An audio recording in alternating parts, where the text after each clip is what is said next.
हरे कृष्णा।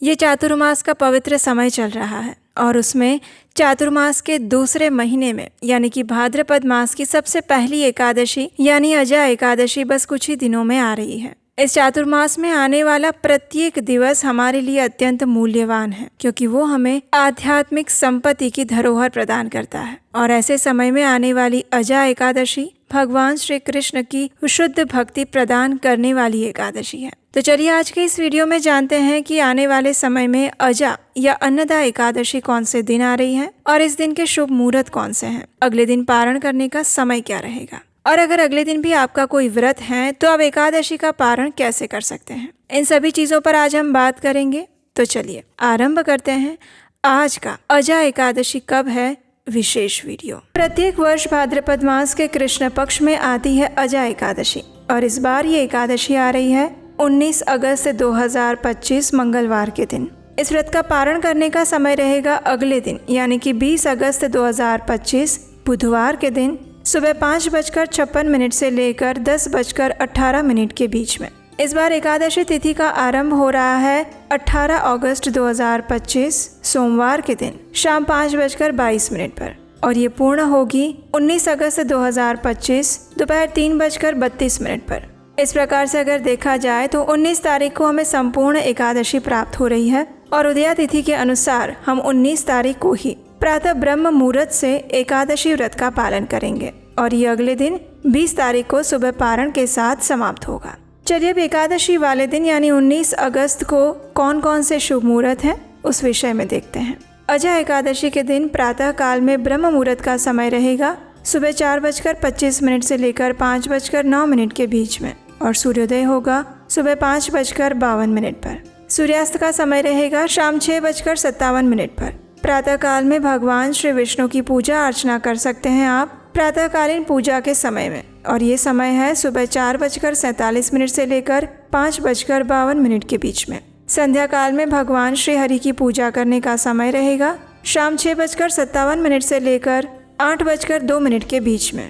इस दिन अभिजीत मुहूर्त का समय रहेगा सुबह 11:58 से लेकर दोपहर 12:51 के बीच में। इस दिन विशेष त्रिपुष्कर योग भी बन रहा है जो कि आरंभ होगा रात 1:07 पर और पूरा होगा अगले दिन सुबह 5:53 पर। एकादशी वाले दिन राहु काल का समय है दोपहर 3:40 से लेकर शाम 5:19 तक और जैसा कि हमने पहले बताया इस एकादशी व्रत का पारण करने का समय रहेगा अगले दिन यानी कि 20 अगस्त 2025 बुधवार के दिन सुबह 5:56 से लेकर 10:18 के बीच में। अब देखिए अगले दिन यानी कि 20 तारीख को प्रदोष का यानी कि बुध प्रदोष व्रत भी आ रहा है और आप में से कई लोग इस प्रदोष व्रत का भी पालन कर रहे होंगे। तो ऐसे में एकादशी व्रत का पारण कैसे किया जाए तो इसके लिए अत्यंत सरल विधि है। एकादशी के अगले दिन जब पारण का समय आता है तब द्वादशी पर प्रातः काल में आप पारण की सभी विधि नियम अनुसार पालन कीजिए और जब आपको पारण करने का समय आए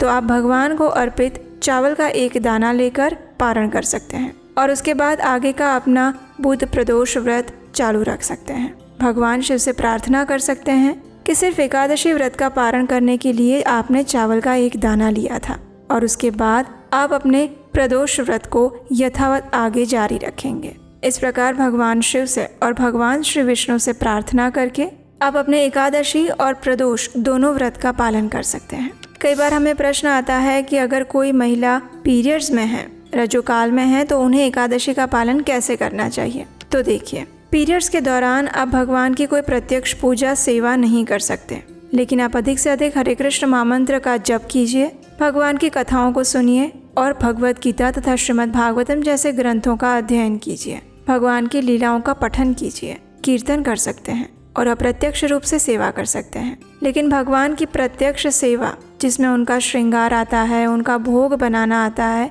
या उनके लिए पुष्पहार बनाना आता है, ऐसी कोई भी सेवा एकादशी वाले दिन या पीरियड्स के समय में किसी भी दिन में नहीं करनी चाहिए।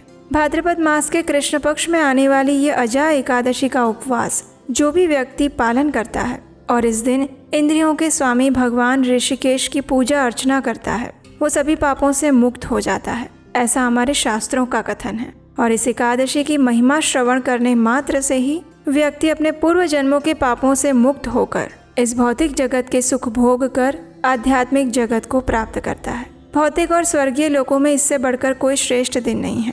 इस दिन किया गया कोई भी धार्मिक कार्य, जप, तप और दान उस व्यक्ति को अनेक गुना अधिक फल प्रदान करता है और इसलिए इस विशेष अजा एकादशी के दिन अधिक से अधिक हरे कृष्ण महामंत्र की माला पर जप करना चाहिए। और ये महामंत्र है हरे कृष्ण कृष्ण कृष्ण हरे हरे, हरे राम राम राम हरे हरे। अगर आप चातुर्मास का पालन कर रहे हैं तो ये एकादशी आपके लिए सबसे महत्वपूर्ण है, जब आप अपने आध्यात्मिक कार्यों को अनेक गुना बढ़ा सकते हैं। अगर आप संपूर्ण चातुर्मास में उपवास का पालन नहीं कर पाते हैं तो कम से कम आपको चातुर्मास में आने वाली प्रत्येक एकादशी का श्रद्धा और नियम पूर्वक पालन अवश्य करना चाहिए। इससे आप अपने भक्तिमय जीवन में भी प्रगति करेंगे और भगवान श्री कृष्ण की विशेष कृपा प्राप्त करेंगे। भाद्रपद मास के कृष्ण पक्ष में आने वाली ये अजा एकादशी तिथि प्रत्येक मनुष्य को भक्ति मार्ग में प्रगति प्रदान करने वाली है। इसका पूर्ण श्रद्धा पूर्वक पालन करने से और इस एकादशी की महिमा का गान करती हुई कथा का श्रवण या पठन करने मात्र से ही व्यक्ति के सभी पाप नष्ट हो जाते हैं। और इतना ही नहीं, इस अजा एकादशी की कथा का श्रवण करने मात्र से भी व्यक्ति को अश्वमेघ यज्ञ का फल प्राप्त होता है। इस एकादशी के उपलक्ष्य में किया गया कोई भी दान और कोई भी सेवा मनुष्य को अधिक फल प्रदान करवाता है और इसलिए इस सुवर्ण अवसर का लाभ प्रत्येक मनुष्य को उठाना चाहिए। इस मास में इस एकादशी के साथ साथ और भी बहुत सारे सुंदर पर्व आने वाले हैं, जैसे कि एकादशी के अगले दिन रहेगा बुध प्रदोष व्रत और आने वाले समय में पर्युषण पर्व भी आरंभ हो जाएंगे। इसके अलावा पिठोरी अमावस्या, वराह जयंती, हरतालिका तीज, गणेश चतुर्थी, ऋषि पंचमी, राधा अष्टमी और महालक्ष्मी व्रत की शुरुआत जैसे अनेक पवित्र दिन आने वाले हैं। तो चलिए तैयार हो जाइए इस भाद्रपद मास के कृष्ण पक्ष में आने वाली अजा एकादशी का पालन करने के लिए। इस एकादशी की व्रत विधि जानना चाहते हैं तो वो आपको मिलेगी आपके अपने चैनल उपदेश शास्त्रकम पर, और इसलिए उसे अगर सब्सक्राइब करके नहीं रखा है तो याद से सब्सक्राइब कर लीजिए, नोटिफिकेशन ऑन रखिए। इस अजा एकादशी की पौराणिक कथाएं भी आप अपने चैनल पे सुन सकते हैं और हम आपसे मिलेंगे इसी एकादशी की पौराणिक कथाओं, व्रत विधि तथा पारण विधि के साथ आपके अपने चैनल उपदेश शास्त्रकम पर। हरे कृष्ण।